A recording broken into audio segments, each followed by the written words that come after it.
नमस्कार, आप सभी का स्वागत है न्यूज वन इंडिया में। मैं हूं आपके साथ कीर्ति हर्ष बिंदल। अगले आधे घंटे में तमाम बड़ी खबरों पर नजर डालेंगे। मुख्यमंत्री पुष्कर सिंह धामी ने देहरादून में शनिवार को हेस्को के संस्थान में पद्म भूषण डॉक्टर अनिल जोशी से मुलाकात की। इस दौरान दोनों के बीच पर्यावरण संरक्षण को लेकर लंबी चर्चा हुई। हेस्को ग्राम में मुख्यमंत्री धामी ने हेस्को की तरफ से किए जा रहे पर्यावरण संरक्षण के कामों को देखा और इस दौरान मुख्यमंत्री पुष्कर सिंह धामी ने कहा कि हेस्को संस्थान के डॉक्टर अनिल जोशी पर्यावरणविद के साथ साथ समाज सेवी भी हैं और कई विषयों के विशेषज्ञ भी हैं। उन्होंने यहां पर पर्यावरण संरक्षण के साथ ही जल संरक्षण के क्षेत्र में काफी काम किया है। वो आम लोगों को ऐसी तकनीक के बारे में बताते हैं जो ग्रामीण और सीमांत इलाकों में आसानी से अपनाई जा सकती है। इससे पर्यावरण संरक्षण के साथ साथ उन क्षेत्रों का विकास भी होगा। इसका उदाहरण हेस्को में देखने को मिल सकता है। हेस्को पर्यावरण संरक्षण के क्षेत्र में जो काम कर रहा है वो भविष्य में हमारे लिए प्रेरणा बनेगा। सरकार इन योजना को अपनाएगी और इसे आगे भी बढ़ाएगी। अब हम समाज सेवी भी हैं डॉक्टर जोशी जी और बहुत सारे विषयों के विशेषज्ञ भी हैं।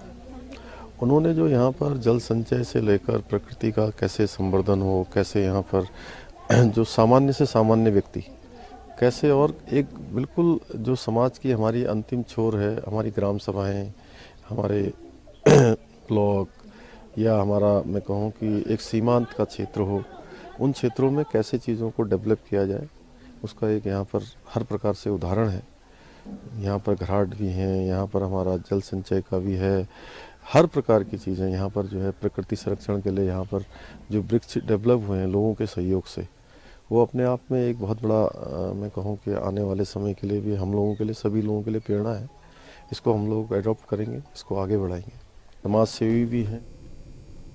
और चार धाम यात्रा को लेकर के पर्यटन मंत्री सतपाल महाराज ने देहरादून में समीक्षा बैठक की और इस बैठक में स्वास्थ्य, परिवहन और पर्यटन विभाग के अलावा अन्य संबंधित विभागों के अधिकारी भी मौजूद रहे।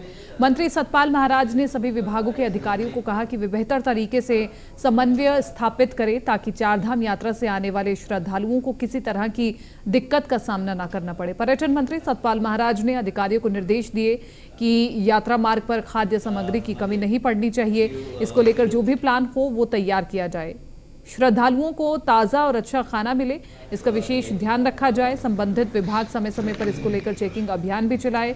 श्रद्धालुओं को रहने और खाने में कोई समस्या नहीं आनी चाहिए। पर्यटन मंत्री सतपाल महाराज ने कहा कि चारधाम यात्रा के दौरान मास्क सभी के लिए अनिवार्य रहेगा। इसके अलावा यदि केंद्र सरकार कोरोना को लेकर कोई गाइडलाइन जारी करती है तो प्रदेश सरकार उसका भी पालन करेगी। यात्रा की और पीडब्ल्यूडी की बड़ी महत्वपूर्ण बैठक रही। इसमें सभी विभाग उपस्थित रहे और इसमें हमने बड़े ठोस निर्णय लिए हैं। मास्क मैंडेटरी रहेगी, कंपलसरी रहेगी। जो भी यात्रा करेंगे मास्क पहन करके जाएंगे, सैनिटाइजेशन होगा।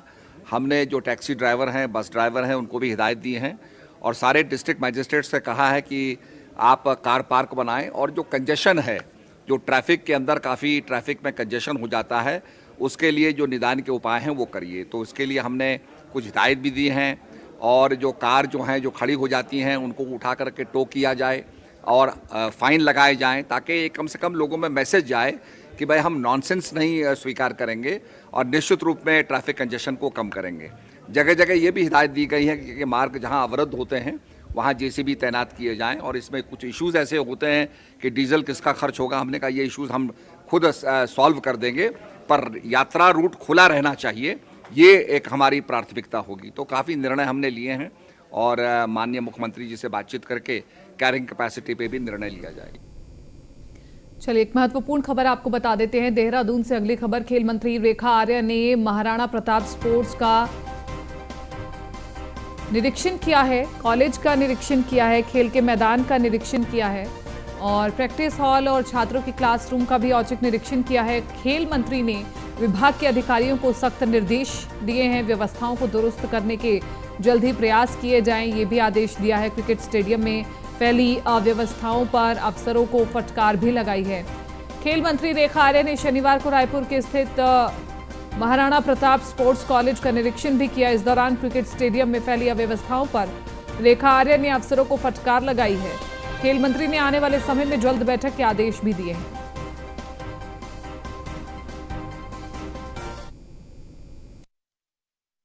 देखिए, अभी सरकार की तो ये प्रायोरिटी है कि हम खेल को प्रोत्साहन दें और निश्चित रूप से खेल के प्रोत्साहन में खेल मैदान हो या खेल से जुड़ी अन्य साधन संसाधन हो, सरकार सब चीजों को दुरुस्त करेगी। और निश्चित रूप से आने वाले समय के हिसाब से जो हम यहाँ पर राष्ट्रीय खेल का आयोजन करने का हम जो सपना देख रहे हैं, जो 38वां जो राष्ट्रीय खेल होने जा रहा है, उसकी मेजबानी जो है उत्तराखंड करे, उसकी तैयारी के परिप्रेक्ष्य में हम लोग बेहतर तरीके से जो है 2024 में हम लोग तैयारी कर भी रहे हैं और करेंगे भी। और निश्चित रूप से समय समय के साथ तो सुधार की आवश्यकता रहती है। रही बात पश्चिम बंगाल की, तो अभी तो मैं उस पर कुछ नहीं कहूंगी, आने वाले समय के हिसाब से जो है उस पर निर्णय लिया जाए। देखिए, अभी सरकार की तो ये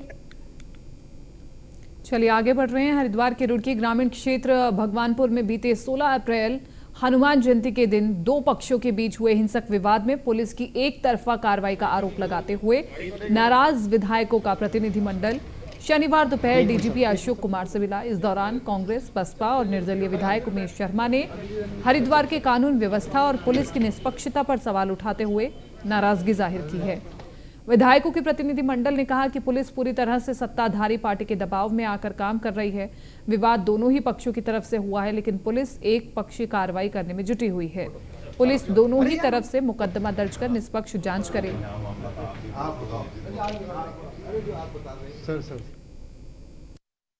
मांग मुख्य रूप से जैसा कि ममता जी ने बताया कि दंगा हुआ, दो पक्षों के बीच में हुआ, कार्रवाई जो है वो पूरी की पूरी एक पक्षीय हुई, मुकदमा भी एक ही तरफ से पंजीकृत कराया गया, घंटों तक एम्बुलेंस को रोके रखा गया, पत्थरबाजी हुई, आगजनी हुई, लूटपाट के लिए भी लोग कह रहे हैं कि भाई लूटपाट भी हुई है, ताले भी तोड़े गए हैं। तो हमारा ये कहना है कि अपराध दोनों तरफ से पंजीकृत होने चाहिए, क्योंकि दूसरी तरफ से भी लोग पीड़ित हैं, उनके भी मेडिकल हुए हैं। इसके अलावा हम सब ने एक राय, एक मत होकर रखी कि इसमें अपराध पंजीकृत कर एसआईटी का गठन किया जाए और इसकी जांच एसआईटी से कराई जाए। एक तरफा कार्रवाई हो ही रही है। हरिद्वार में हालात बहुत ख़राब हैं, क्राइम भी बहुत ज़्यादा है और मैं समझता हूँ कि परमिट देकर झगड़े कराए जा रहे हैं। 10 गांव के लोग इकट्ठे होकर रात 8 बजे जाएंगे डाडा जलालपुर और किसी के घर पर जाकर के वहाँ गंदी गंदी गालियाँ देंगे, तो आक्रोश तो लोगों में आएगा। उन लोगों को 3 घंटे एम्बुलेंस में सरकार की पुलिस की निगरानी में रखा गया है, एम्बुलेंस निकलने नहीं दी गई है, माननीय विधायक के साथ बदतमीजी हुई है और फोर्स की मौजूदगी में आगजनी हुई है। अगली खबर रुड़की से आपको बता रहे हैं। नगर निगम की बोर्ड बैठक में जमकर के हंगामा हुआ है। हंगामे के दौरान मेयर पर कई आरोप भी लगाए गए हैं, भ्रष्टाचार के आरोप लगे हैं और बवाल के दौरान पार्षदों के 2 गुट हो गए और जमकर के दोनों गुटों में बहस हुई है। बोर्ड बैठक में एक दूसरे पर जमकर के बरसे हैं मेयर और पार्षद। तो ये बड़ी खबर हम आपको बता रहे हैं। बोर्ड बैठक में एक दूसरे पर जमकर के बरसे हैं मेयर और पार्षद, जिनकी तस्वीरें हम आपको दिखा रहे हैं। रुड़की नगर निगम की बोर्ड बैठक में हंगामा देखने को मिला है। पार्षद और मेयर यहां पर आपस में ही भिड़ गए। हंगामे के दौरान मेयर पर भ्रष्टाचार के आरोप लगाए गए हैं और इसी बवाल के बीच में पार्षदों के 2 गुट बन गए और ये दोनों गुट आपस में भिड़ गए।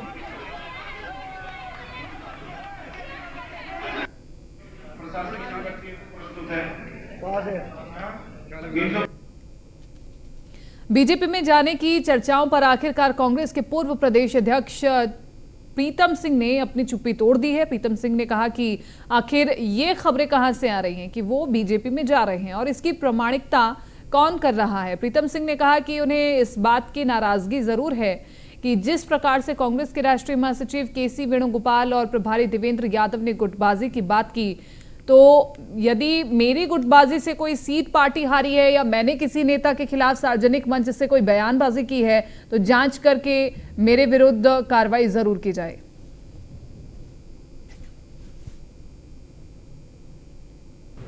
ये खबर किसने दी कि मैं भाजपा में जा रहा हूं?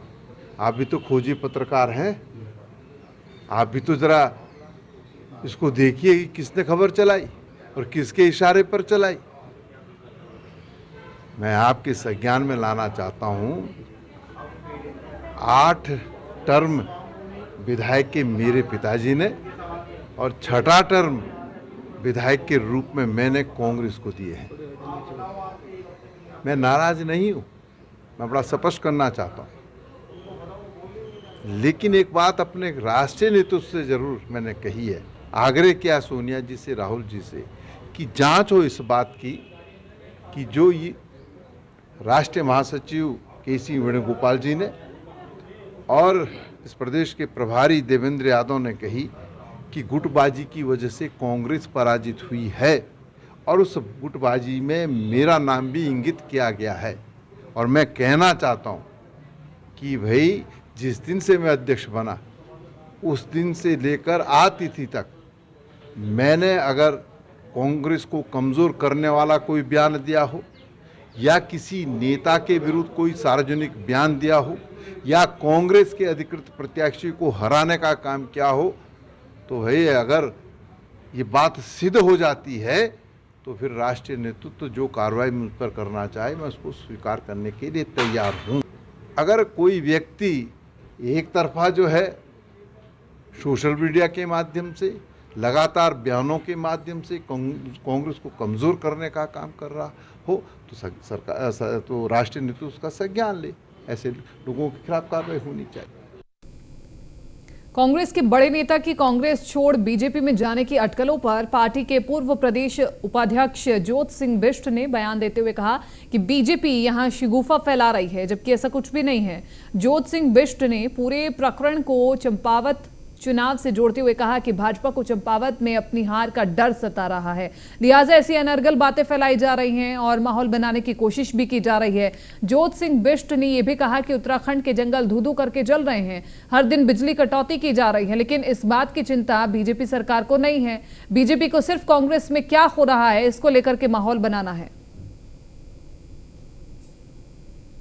देखिए, भाजपा को जब चोरी करनी होती है तो तब वो बिल्कुल बिल्ली की तरह पैर दुबक करके आती है और तब चोरी करके। इस समय अगर वो ये सब बोल रहे हैं तो इसका मतलब वो झूठ का तंत्र फैला रहे हैं। असल में चंपावत से जो उन्होंने अपने मुख्यमंत्री जी को चुनाव लड़ाने की बात कही है तो वहां पर उनको ये दिखाई दे रहा है कि चंपावत में चुनौती उनके सामने कठिन है। जिस तरह से खटीमा में लोगों ने मैंडेट दिया, उनको डर है कि कहीं चंपावत में ऐसा ना हो जाए, तो इसलिए इस ढंग के सगुफे उड़ा करके वो ये दिखाना चाहते हैं कि कांग्रेस में टूट है, कांग्रेस कमजोर है। जनता ने मैंडेट इस बात के लिए नहीं दिया भाजपा को कि आप इस ढंग की अफवाह उड़ाइए और कांग्रेस की कमियां गिनाइए, बल्कि इसलिए दिया है कि आप उत्तराखंड के अंदर बेहतर गवर्नेंस देकर के जन आकांक्षाओं को। उत्तराखंड सरकार के 1 महीने का कार्यकाल पूरा हो चुका है और इसके बाद नेता प्रतिपक्ष यशपाल आर्य ने सरकार पर निशाना साधा है।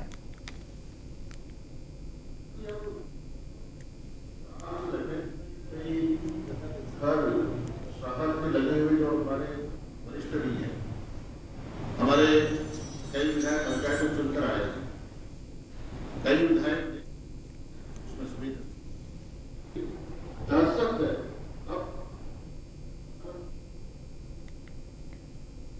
उत्तराखंड सरकार के 1 महीने का कार्यकाल पूरा होने पर नेता प्रतिपक्ष यशपाल आर्य ने राज्य सरकार पर निशाना साधा है। हल्द्वानी में मीडिया से बात करते हुए नेता प्रतिपक्ष यशपाल आर्य ने कहा कि सरकार का 1 महीने का कार्यकाल बेहद निराशाजनक है और राज्य के विकास के लिए सरकार के पास कोई रोड मैप नहीं है, और अगर रोड मैप होता तो राज्य के अंदर बिजली कटौती और पेयजल किल्लत नहीं होती। जंगल में आग भी लगी हुई है और इसको लेकर के भी यशपाल आर्य ने राज्य सरकार को अपने निशाने पर लिया और कहा कि उत्तराखंड के जंगल धधक रहे हैं, लेकिन सरकार का कोई भी नुमाइंदा जंगलों की आग पर गंभीर नहीं है।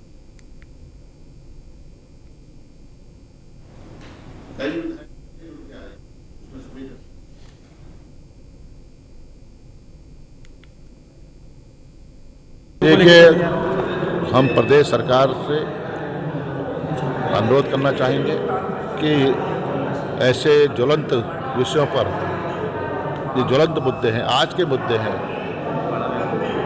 विशेष सत्र आहूत करें जिसमें एक सार्थक चर्चा हो। हम ये अनुरोध करना चाहेंगे नहीं तो हम हाउस नहीं है तो हम सड़क पर प्रमुखता से इन मुद्दों को धार देंगे। देखिए, हम प्रदेश सरकार से अनुरोध करना चाहेंगे कि और देहरादून में बीजेपी पदाधिकारियों की बड़ी बैठक हुई है और इस बैठक में संतोष बीएल भी हिस्सा होंगे। देहरादून में बीजेपी पदाधिकारियों की बड़ी बैठक, बीएल संतोष पार्टी के कोर ग्रुप के साथ बैठक करेंगे, प्रदेश पदाधिकारियों और वरिष्ठ नेताओं के साथ बैठक करेंगे। उपचुनाव समेत कई मुद्दों पर मंथन होगा। कार्यकर्ताओं के खिलाफ भीतर घात की शिकायतों की भी समीक्षा करेंगे। तो ये बड़ी खबर हम आपको बता रहे हैं। बीएल संतोष पार्टी के कोर ग्रुप के साथ बैठक करेंगे और जहां जहां हार हुई है उन सीटों पर समीक्षा भी की जाएगी। पहले पुरानी टीम से बातचीत होगी और उसके बाद नई टीम से बातचीत होगी।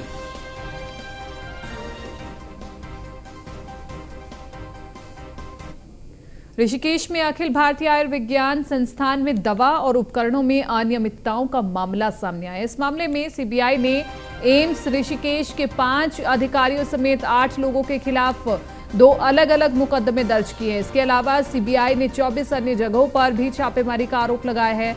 आरोप यह है कि रोड स्वीपिंग मशीन की खरीद में 2 करोड़ 41 लाख और मेडिकल स्टोर की स्थापना के लिए टेंडर के पुरस्कार में 2 करोड़ रुपए का कथित नुकसान एम्स को हुआ है। दोनों मामलों में उत्तराखंड, उत्तर प्रदेश, हरियाणा और दिल्ली सहित 24 अलग अलग स्थानों पर तलाशी ली जा रही है। सीबीआई की टीम अभी मामले की जांच कर रही है। सीबीआई ने जो 2 अलग अलग मामले दर्ज किए हैं उनमें घोटाले के दौरान तत्कालीन अतिरिक्त प्रोफेसर, तत्कालीन सहायक प्रोफेसर, तत्कालीन प्रशासनिक अधिकारी, एम्स के तत्कालीन लेखा अधिकारी, ऋषिकेश उत्तराखंड, नई दिल्ली स्थित निजी फर्म के मालिक का नाम भी शामिल है। तो ये बड़ा घपला हुआ है और इसी को लेकर के अब जांच की जा रही है। एम्स ऋषिकेश में तकरीबन 4 करोड़ के घोटाले का पर्दाफाश हुआ है। दवा और उपकरणों की खरीद में ये बड़ा घोटाला सामने आया है। सीबीआई ने 24 स्थानों पर एक साथ छापा मारा है। और इधर उधम सिंह नगर के गदरपुर में स्थित बलखेड़ा गांव में तहसील प्रशासन ने 2 तालाबों के अतिक्रमण से मुक्त कराया है और एक व्यक्ति के कोच में विवाद के चलते 2 दिन का समय दिया गया। इस मौके पर तहसीलदार देवेंद्र सिंह बिष्ट ने कहा कि गदरपुर तहसील को गदरपुर क्षेत्र में चिन्हित किए गए 13 तालाबों में से 2 को अतिक्रमण मुक्त कराया गया है। अतिक्रमण मुक्त करवाने के लिए शासन से आदेश प्राप्त हुए थे और इसी क्रम में बलखेड़ा गांव में 2 तालाब अतिक्रमण मुक्त करवाए जा चुके हैं और अन्य तालाबों की जमीनों की नाप जोख की जा रही है।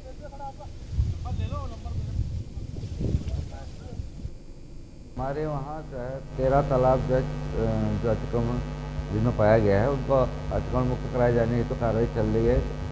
इसमें से 2 तालाब बलखेड़ा में जो हमारे द्वारा जो है खुदवा करके अतिक्रमण मुक्त करा दिए गए हैं। एक तालाब कल जो हमारे द्वारा अतिक्रमण कराया जा रहा था उसमें कुछ कानूनी प्रक्रियाएँ सामने आई थी कि स्थगन वगैरह है तो 2 दिन का समय कहा गया। 2 दिन का समय समाप्त होने पर 25 तारीख के बाद सभी भी इस तालाब को खुदवा लेंगे। हमारे वहाँ जो है 13 तालाब।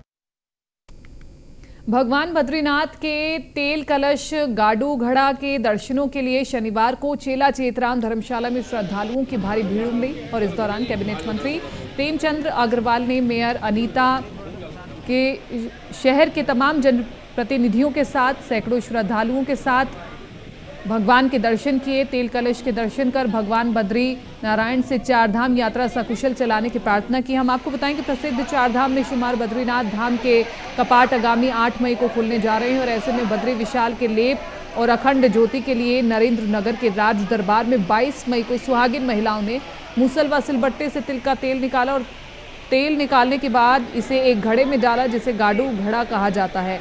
अब विभिन्न पहाड़ों में से होकर के पवित्र तेल बद्रीनाथ धाम पहुंचेगा। बद्रीनाथ में ग्रीष्मकालीन पूजा पाठ के दौरान बद्री विशाल के लेप को और अखंड ज्योति के लिए तिल का तेल निकालने की प्रक्रिया सदियों पुरानी है। ये आज भी टिहरी नरेंद्र नगर राजमहल में निभाई जाती है और इस बार रानी की पुत्री श्रीजा की अगुवाई में तेल निकाला गया है। ये तेल प्राचीन कोल्हू और हाथों से परंपरागत ढंग से ही निकाला जाता है। प्राचीन काल से इस परंपरा को बद्रीनाथ जी के कपाट खुलने की प्रक्रिया की शुरुआत माना जाता रहा है।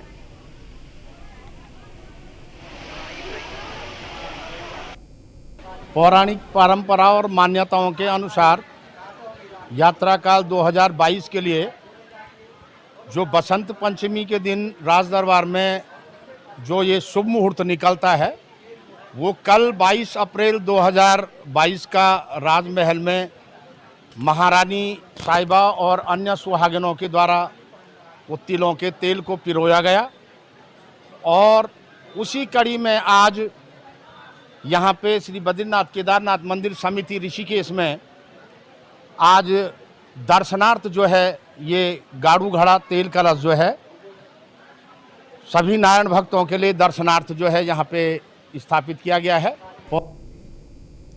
और इसी के साथ आगे बढ़ रहे हैं। चारधाम यात्रा के दौरान शहर की सड़कों पर पैदल चलने वाले श्रद्धालुओं को परेशानी का सामना नहीं करना पड़े, इसके लिए पुलिस और नगर निगम ने अतिक्रमण हटाने की कार्रवाई शुरू कर दी है। सुरक्षा की दृष्टि से पुलिस ने बाहरी राज्य से आकर शहर में रहने वाले लोगों का सत्यापन भी करना शुरू कर दिया है। पहले दिन पुलिस ने 25 लोगों के सत्यापन नहीं कराने पर चालान काटकर जुर्माना लगाया है।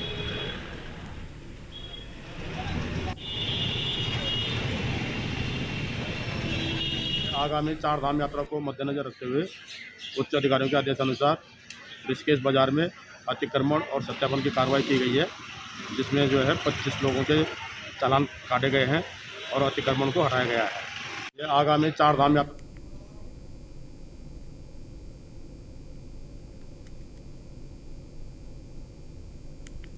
देहरादून में विधानसभा स्थित कार्यालय में कैबिनेट मंत्री रेखा आर्य ने महिला सशक्तिकरण एवं बाल विकास विभाग की समीक्षा बैठक की है। इस दौरान उन्होंने महिला सशक्तिकरण और बाल विभाग से संबंधित अलग अलग विषयों के ऊपर अधिकारियों से चर्चा की है। कैबिनेट मंत्री रेखा आर्य ने अधिकारियों को निर्देश दिया कि सभी अधिकारी अपनी जिम्मेदारी को समझें और विभाग द्वारा किए जा रहे कार्यों को प्राथमिकता के साथ रखें।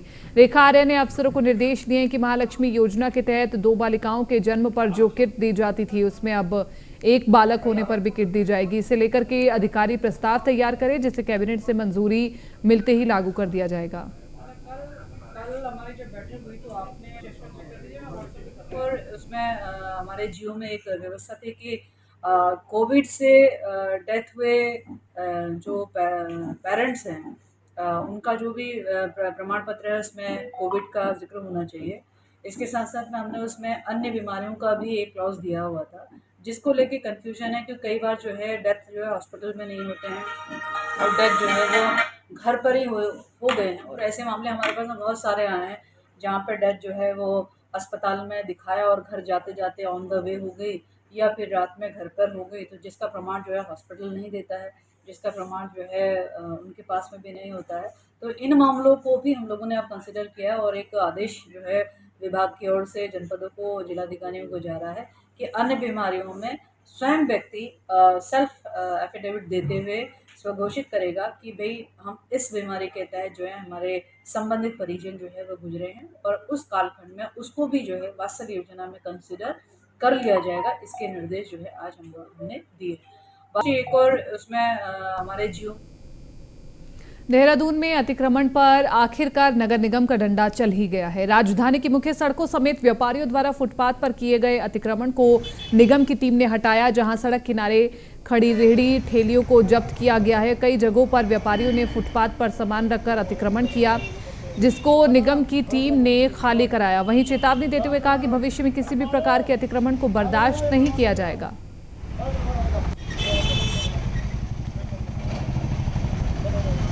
तो तस्वीरें हम आपको दिखा रहे हैं। अतिक्रमण पर पीला पंजा चला है और ये मुहिम जारी है ताकि सड़कों का चौड़ीकरण हो और जो अवैध तरीके से वाहन सड़कों पर खड़े हैं उनको भी हटाया जाए। जो रेहड़ियां खड़ी हैं सड़क किनारे उनको भी हटाया जाए और उन्हें एक सुनिश्चित जगह दी जाए, और इसी कार्य में अधिकारी लगे हुए हैं।